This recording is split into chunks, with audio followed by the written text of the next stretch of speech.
Welcome to History Explained, where we illuminate the past to better understand our present. I'm your guide for this weekly journey, 7 days of global change in under 7 minutes. Today is Sunday, June 22, 2025. As we do every Tuesday, we turn our focus to historical figures, those individuals who are shaping, challenging, and redefining our world right now. This week, our lens centers on global leadership in motion, both symbolic and strategic. We begin in Russia, where President Vladimir Putin made headlines on June 19 by announcing sweeping cabinet changes amid growing political pressure at home. For a man who has dominated Russian politics for over 2 decades, this reshuffle signals a recalibration in response to tightening sanctions, a struggling economy, and shifting allegiances abroad.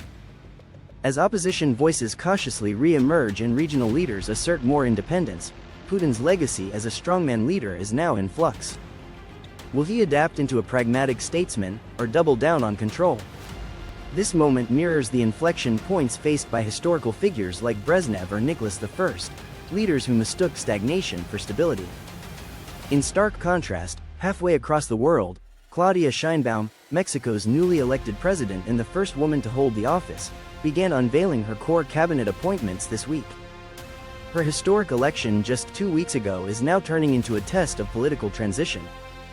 Sheinbaum's public education and climate initiatives, deeply rooted in her background as a scientist, are already drawing comparisons to progressive reformers of the 20th century. But critics argue that her close ties to outgoing President López Obrador may limit her independence. Is Sheinbaum a fresh chapter in Mexican politics, or a continuation under a new face? Like Eva Perón or Michelle Bachelet before her, she's navigating the dual burden of expectation and legacy. Meanwhile, in South Africa, Cyril Ramaphosa confirmed a groundbreaking national unity government on June 20 after weeks of coalition talks following his party's historic loss of its parliamentary majority. Ramaphosa now leads a diverse alliance, once unthinkable, that includes both centrist and conservative factions. For a president shaped by post-apartheid reconciliation, this moment echoes Nelson Mandela's strategic unity in 1994. But with economic inequality and corruption scandals still looming, the next few weeks will determine whether Ramaphosa's coalition becomes a model of compromise or collapses under ideological weight. In India, Prime Minister Narendra Modi traveled to Moscow for a surprise state visit on June 18, deepening defense and trade cooperation with Russia just days after meeting U.S. officials in Washington.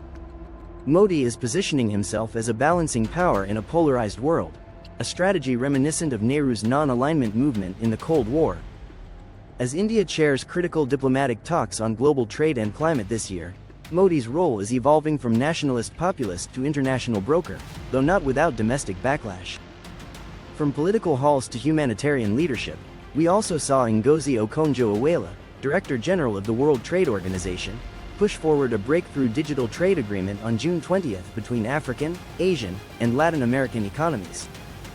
Her leadership, defined by quiet resilience and sharp economic vision, is quietly reshaping how global South countries assert themselves in world markets.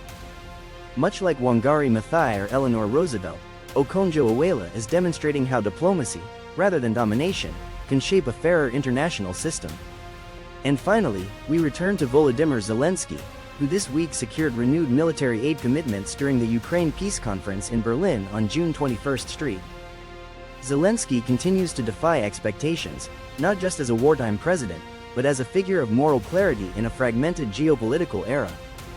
His speeches evoke the rhetorical urgency of Winston Churchill, while his unrelenting diplomacy is cementing a new model of wartime statesmanship, one built as much on global consensus as on battlefield resilience.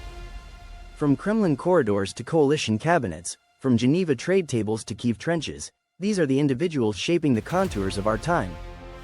Their actions, controversial, courageous, and complex, remind us that history isn't just written in hindsight.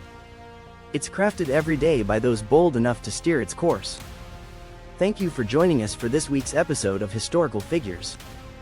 If you found today's reflections thought-provoking, subscribe, share, and let us know in the comments. Who among these leaders do you think will be remembered as transformative, and why? Up next, our Wednesday episode, where we break down major global developments from the past week. Until then, I'm your guide for History Explained, where understanding yesterday is the key to navigating tomorrow.